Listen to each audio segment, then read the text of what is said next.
Well, in 1850, a lot of gold was found right here in Northern California. 1853, diamonds were first found in the U.S.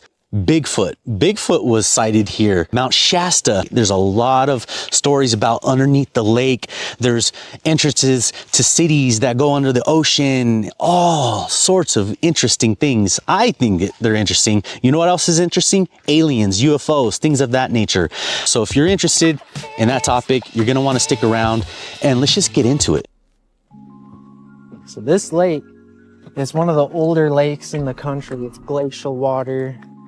It actually comes down through here and up under these lava tubes. The lava tubes are super interesting. If you notice that over here there's a little shack, I think it's like the University of Nevada or something is studying the lake. They're studying it because nobody knows how deep this thing is. Come on. Nobody knows. We have no idea of knowing because there's these huge tunnels in this lake, lava tubes. It's hard to get down there to actually see. And the tunnels go out from the mountain all the way out to Mount Lawson, all the way out to Pluto's cave. So the reason why people started to believe that there are Lemurians here is because of a dude named... Explain Lemurian, please. So James Churchward, in the early 1900s, late 1800s, he theorized that there was a lost continent between Hawaii and Mount Shasta that got completely destroyed in a cataclysmic disaster. And supposedly these people were highly advanced. They could build pyramids, they could control the elements. People say they were the original human or something like that. Mount Shasta and Hawaii, according to James Churchward, this old kind of archaeologist dude, are the last pieces of Lemuria. They called it Lemuria because in Madagascar, there's lemurs, right? They don't know where the lemur came from. So they said, oh, off the coast of Madagascar, there must have been a lost continent. Other scientists kind of agreed on that. So James Churchward was like, oh, all these cultures all over the planet have these similarities between them, right? Weird similarities. Like you read the books, it's actually really interesting. Like ziggurats in Mexico and the pyramids in Egypt type stuff? Mm-hmm. Okay. So he was like, dang, these dudes must have all at one time come from this place, like Atlantis or something. So Lemuria would have come, I guess, after Atlantis. So they say that when the continent fell, all the people from Lemuria ended up, you know, off the coast of the Euphrates in Guatemala, and they did exactly what they did in Lemuria, built these temples, built pyramids.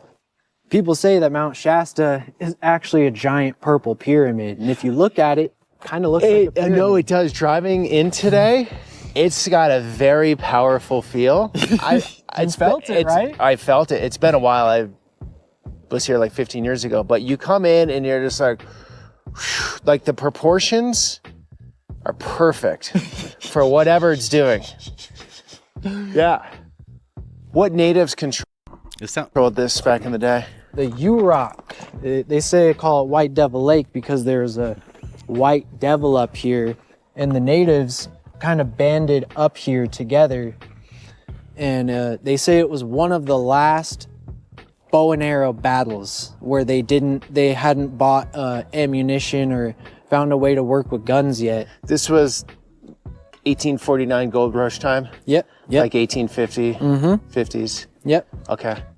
The indigenous people actually believed that this was one of the birthplaces of the human race itself, the little people, you know? Oh, wow. The inner earth, the little people. So... yeah, that's a theme with a lot of native tribes, the little people. Yep. So they didn't live here. They knew there was weird stuff that went on here. They would come out here to hunt food, to pray, and have ceremony, and then they would leave. But when it came to the resources being taken over, they stepped in to protect the land. And this is original indigenous land, and they fought to protect it, and it's beautiful. Like, this water is so pure, ancient water. To this day, people come here from all over the world to take their spiritual pilgrimage. And from the beginning, it's been a pilgrimage site. This mountain in Northern California is said by locals and mountain climbers to be a hotspot of strange sightings. Everything from ghost Sasquatches, UFOs, to descendants of an ancient civilization from the sunken continent of Lemuria to lost treasure troves. Lemuria. I'm gonna have to look more into this. A lot of spirituality going on. Number 8, crystal energies. Many believe that the mountain is rich in crystals and minerals which are thought to amplify spiritual energies and healing properties. What? Number 9 is winter solstice. The winter solstice draws spiritual gatherings at Mount. I have the door open and there's things flying around. Hey, let's just going in the video. So ceremonies. Number 10 is the mystical flora and fauna. The unique ecosystem of Mount Shasta is home to very rare plants and animals, with some locals believing that certain species possesses healing or mystical properties. Would you visit Mount Shasta in California? Grandmother had camped in this area before. It was around the south of Mount Shasta. At one point, she was camping with a friend of hers. She woke up the next morning with 2 pinpricks on her neck and feeling drugged the next day. And outside of the tent. She later went camping there with her grandson, 3-year-old boy. For about 5 hours, the boy had disappeared. Everybody in the campground was looking for this little boy, calling for him. The search and rescue even came in because we're talking about a 3-year-old kid. They scoured everywhere for this kid. He couldn't have gotten far. He's 3 years old. Searching all up and down the river. They're going through the campsite multiple times, looking in bushes, et cetera, et cetera. 5 hours they do this. They find him in a bush that they'd already checked multiple times right next to the campsite. So what happened to this kid? He's trying to relate what happened to him. He said that a version of his grandma, or he said his robot grandma, came and took him into a cave. He said the robot grandmother, she was trying to get him to defecate on a piece of paper. The grandmother started to get frustrated with him because he couldn't do it. He started to get very afraid. I think he started crying, and they brought him back. He did go somewhere because they searched the area that he was found multiple times before he showed up there. And you had a lot of people searching. He would have been found. With his 3-year-old brain, he's trying to explain what happened to him. It wasn't a robot grandmother. Trying to say what it was. Someone's trying to pass a drug test. What? But that's the language. What is hiding beneath Mount Shasta? In 1904, a man by the name of J.C. Brown was prospecting for gold at Mount Shasta when he discovered a mysterious cave. He followed the empty tunnel for 11 miles, and at the end of it, he found a lost city with hieroglyphics written all over their walls. As he went deeper into the city, he found a chamber with 27 tombs, which had skeletons in them, except that the skeletons were over 10 feet tall. He hid the entrance to the city and kept the information to himself. However, he obsessed over it in secret, and finally, after 30 years, he put together a team of 80 people to go back and explore the city. However, on the day the expedition was supposed to begin, J.C. Brown vanished and was never seen or heard from again. So, did J.C. Brown stumble on a secret that someone was trying to hide? And that man found gold and he said, I'm out. No one's getting I decided any to of go it. out to California to actually find these doors that lead into the bowels of Mount Shasta. There is a civilization that lives underneath that mountain in a crystalline type of a city. Through the years, there's been stories of them coming into town with gold nuggets to buy things. And then all of a sudden, they mysteriously disappear. I've also seen UFOs in Mount Shasta. That's interesting right there. Check that out. Ladies and gentlemen, up here, the weather's looking clear.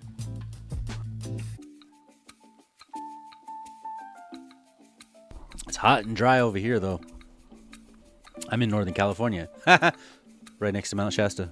How do you feel about roadside attractions in small town America? Personally, I love it. So when I moved from San Francisco, population 808,000, to Willow Creek, population of 949, I was excited to find out that this town's claim to fame was being the Bigfoot capital of the world and home to America's only Bigfoot museum. Last week, the museum opened for the summer and almost the entire town gathered for barbecue and celebrations. When you visit Radio Ranch for the beautiful Trinity River, the Trinity Alps backcountry, and just to get a break from the hectic pace of city life, be sure to stop by the China Flat Bigfoot Museum. Admission is free. might have to go check that out. Wait, that is not it. Oh yeah, check this Hold on, out. it's not an airplane. Hold on, stop. So this was captured in Mount Shasta. I forgot how long ago, but I've never seen this one before. What do you guys think? It's UFO? not an airplane. What the? Mom, Daddy's there. That's not an airplane. What? Daddy, I'm not sure. Now. Show Dad the video. I don't know, it's gone now. Show Dad the video. It went behind the hill. Hold on, where did it go? Is it gonna come back out? Watch for it. No, it's not coming back. Did you see that? Yes. Did you guys see that? What do you guys think it is? Mount Shasta is 14,000 feet above sea level. It penetrates the clouds, it's so big. And just like the Alaska Triangle, it has all these mysterious disappearances, UFOs, paranormal activity, extraterrestrials, spirits, even Sasquatch. Now we know the route of the Alaska Triangle is Mount Hayes, through Patrick H. Price's remote viewing for the CIA, which he remote viewed the extraterrestrial and government base inside the mount, allegedly. And so, obviously, all the extraterrestrial reports in Pluto's cave and all these lava tubes, caves coming out of the mountain is related to Mount Shasta, which many people, ancients and current, have seen UFOs flying directly into the mountain, like on top, into it. And if that sounds unbelievable, you haven't seen our government's federal bases inside our mountains. The Native American tribes that have inhabited for at least 10,000 years call Mount Shasta the center of the universe. The creator of the universe inhabits there, the center of all light. The Wintu tribe even says that they trace their origins back to the first spring of the mountain. This all sounds very similar to the Hopi and the Pueblo, what they say about the Grand Canyon. They inhabited inner Earth. After the Ice Age, they exited out of there. And Mount Shasta is connected to 1 million lava tubes. And Pluto's cave is a famous one, but they have a lot more. So I'm sure they exited out of those caves and even the mountain. And they still do spring ceremonies, but they all have one rule. Don't go above the tree line, because that's the place where the sky gods, sky people, or the ones from a different realm that inhabit with the dead, the spirits, the souls that are basically the underworld that you hear in ancient Egypt, a lot of indigenous tribes, even Sumerian, Mayan, all the same little legends. And the Madav tribe, they tell of the Matagami, which are the giants that are the keepers of the woods around Mount Shasta. Now, a lot of people think that this is the Lemurians, and I'll tell you some stories, true stories tomorrow, about why they think it's the Lemurians. But I have to fit in this one little story here because it doesn't fit there tomorrow. And it's a true story. They had to remain anonymous because of their child, like 3 years old. But they were camping in Mount Shasta, and their 3-year-old just disappears completely. They had an entire search crew. There was, locals looking for the kid for like 5 hours. Then all of a sudden he just shows up in a bush. They take him home, and he's talking about how his grandma was there. But it was a different grandma. He likes his other grandma better. And that she took him to a cave. There was a bunch of people around, but they were holding still. They weren't moving.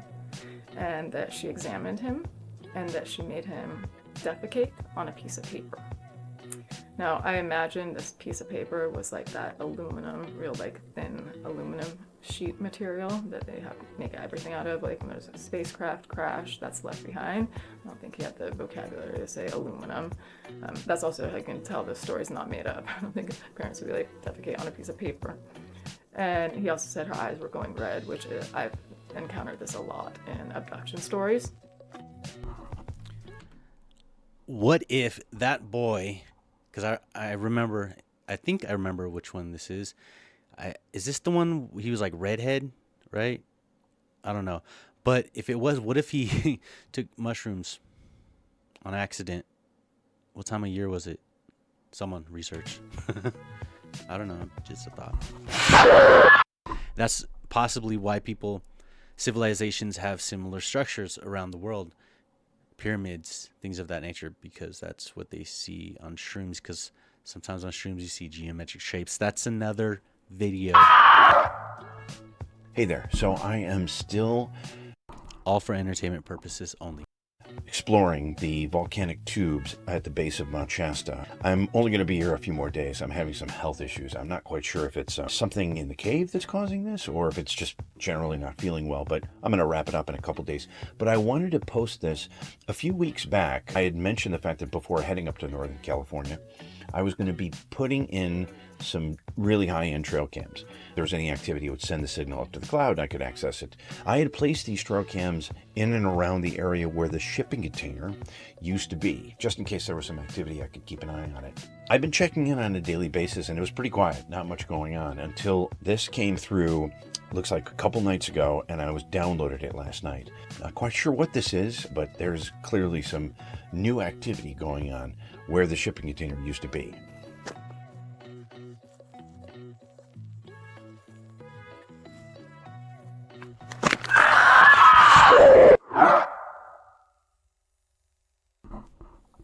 There's no way. This has to be fake, right? This is fake. This is fake, right? What if this one's real? Why am I laughing? Ladies and gentlemen, the intro song is right here. So I felt like doing the intro. I hope you guys are having a good time. If you haven't, please subscribe. Wait, I don't think you closed this door fully. Hold on. Okay, we're good. Let's go. I don't want to be annoying, but my stab wound is still bleeding. Do you want me to put down some towels or anything? Are you sure it's a nice car? Okay, well, Venmo me for the car wash. I mean it. Or you took my wallet, right? Okay, perfect. What is it about me that, like, caught your eye? My hair? Stop it. What else? I feel like I'm in an Uber, you know? 5 stars, please. I'm kidding. You'd give me 5 stars, though, right? There were, like, a lot of people at the park, too, huh? And you chose me. If you get tired driving, let me know. We can swap. Are we okay? Okay. Sorry, I was just, like, getting a vibe. We're good, though, yeah? I don't know. I would tell her. She's your wife, Greg. She's gonna love you no matter what, you know? Oh, you killed her. Okay. No, that makes sense. Wait, you're kidnapping another person? Okay, was it like something I did or you promise? Okay. You kill me first though, right? Okay. Do I turn or? Oh, it's this abandoned warehouse? Cool spot. What's the rent like? Oh, sorry, that's intrusive. You don't have to answer that. One of the more bizarre things that Mount Shasta is known for, and that is the lenticular clouds.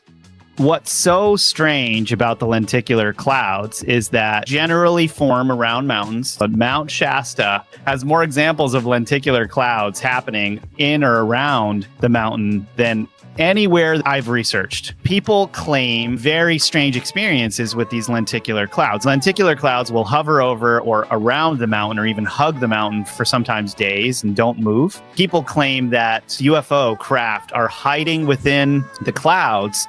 They're using the clouds as a camouflage between going inside and outside of this mountain. There's been lots of people seeing craft come out of the mountain.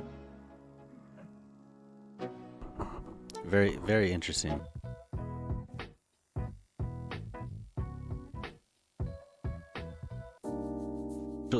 Social distance champion. My lord. Kind of looks like a fun place to visit.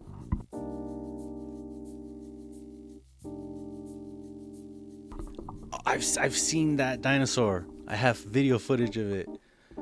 I do. What is it doing over there? I swear I've seen that one.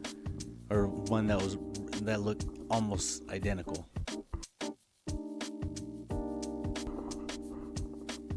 Matter of fact, it's in my shorts. I mean, not in my shorts, but like in my YouTube shorts. All right, I'll let it go.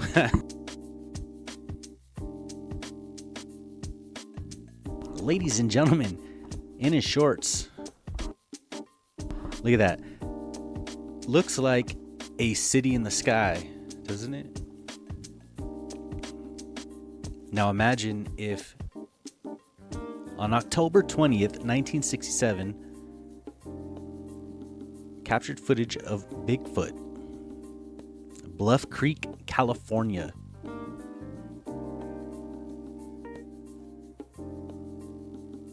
In Northern California. Right over here where I am. I know, I better be careful. There is crazy sounds at nighttime though.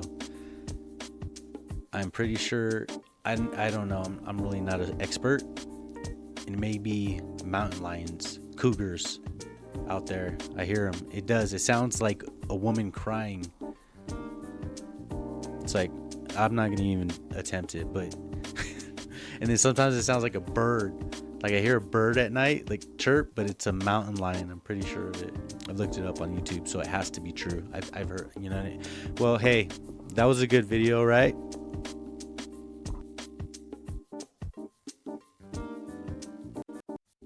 In northern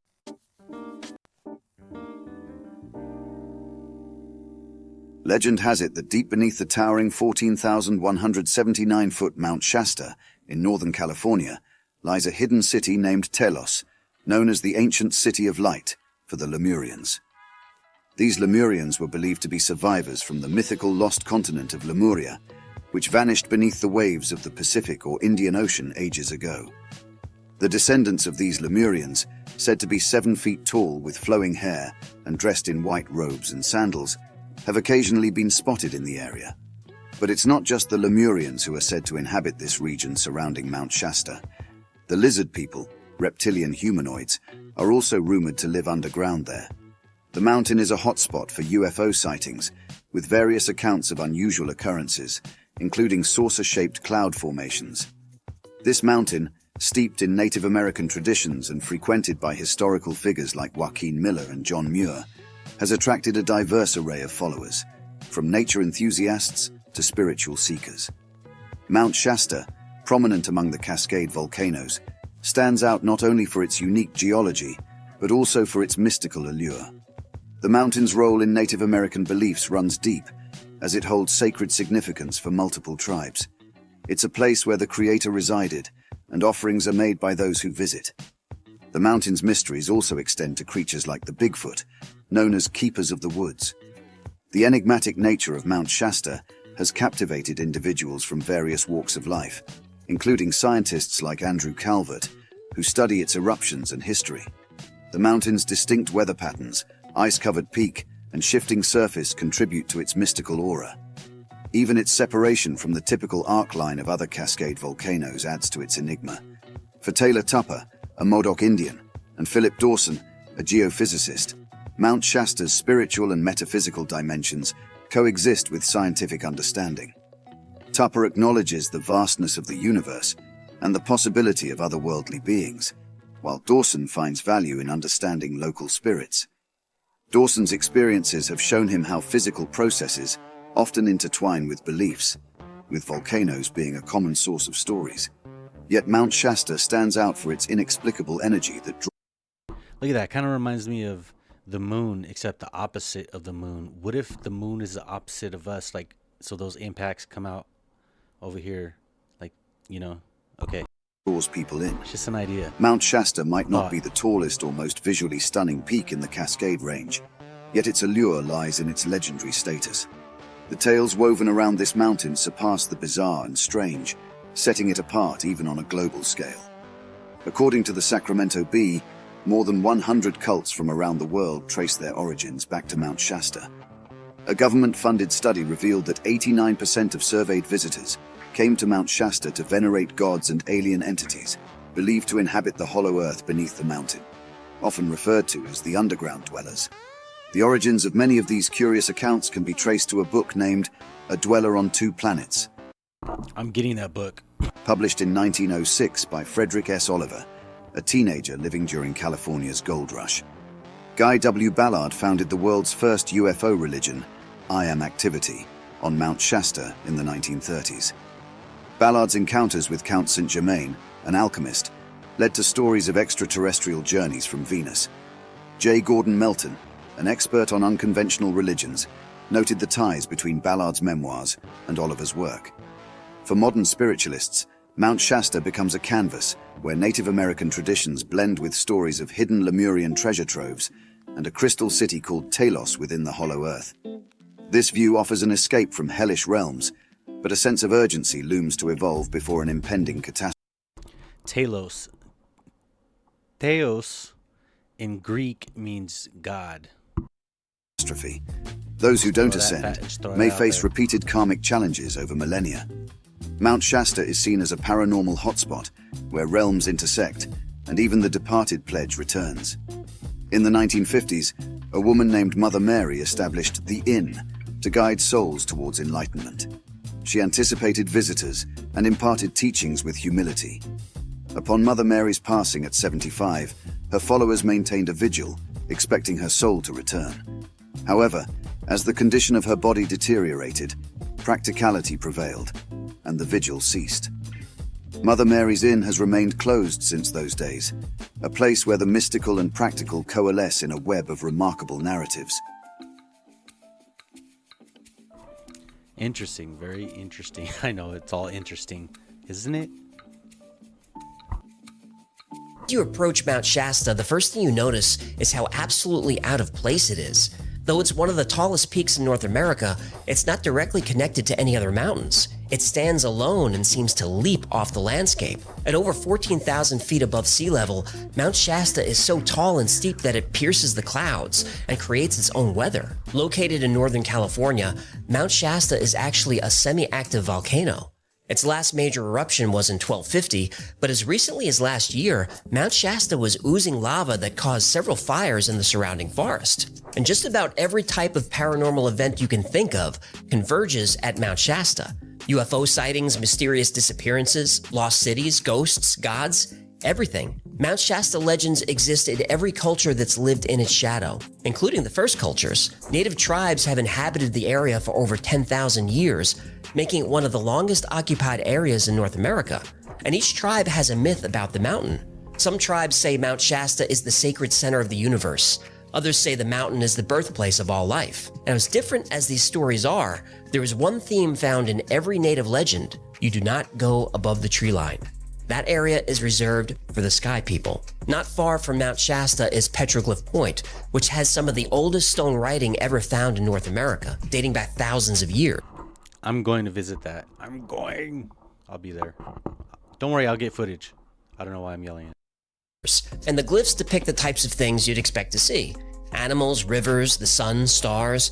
But there are also carvings of what some people believe are sky people. Native tribes believed that the sky people were spiritual beings who existed in a different realm, a plane of existence where souls and spirits of the dead dwell. But what if the sky people aren't spirits of the dead, but are actually beings that are very much alive, just not human? What do you guys think? Have you ever heard of that? I decided to go out to California to actually find these doors that lead into the bowels of Mount Shasta. There is a civilization that lives underneath that mountain in a crystalline type of a city. Through the years, there's been stories of them coming into town with gold nuggets to buy things. And then all of a sudden, they mysteriously disappear. I've also seen UFOs. It's so fake right there. Did you see that? Yeah, you got in Mount Shasta. I didn't know that's where that was going to go, but we saw it here first, ladies and gentlemen. Ladies and gentlemen, I hope you enjoyed today's episode of MaClain Reacts on Mount Shasta. UFOs, I'd be happy to see that soon. Hope you had a good time. If you haven't subscribed, please, and have a good day.